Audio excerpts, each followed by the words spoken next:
Lorsqu'elle prend un emploi de serveuse, il la traîne par terre et lui casse la mâchoire. Moi, ce qui m'a choqué cet après-midi, c'est que sur des faits graves, comme celui d'avoir fracturé la mâchoire de son épouse, il dit ne pas se souvenir, alors que les faits sont extrêmement précis. Son ancienne épouse a été précise sur les dates, sur les faits, sur le déroulement dans la chambre, le fait qu'elle a été tirée de sa chambre, donc les faits sont extrêmement violents. Et il le dit avec un ton innocent, mais je ne m'en souviens pas. Il y a quand même une façon de procéder qui est tout à fait semblable à celle qu'il a toujours tenue pour ce dossier sur le fameux fait du 27 avril. Donc il y a effectivement un parallélisme ici qui me frappe et qui me choque.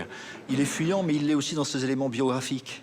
Donc s'il était vraiment dans une stratégie de défense, c'est-à-dire dans une posture de se dire finalement je suis fuyant parce que j'évite la réalité des faits, parce que etc.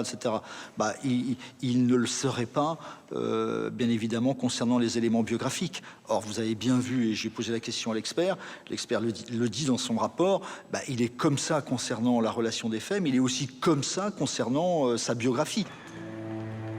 Si Samir ne sort pas grandi de cette journée, et si son narcissisme a pu en souffrir, le principal n'en reste pas moins qu'aucun élément n'est venu l'impliquer directement dans le meurtre de Jennifer.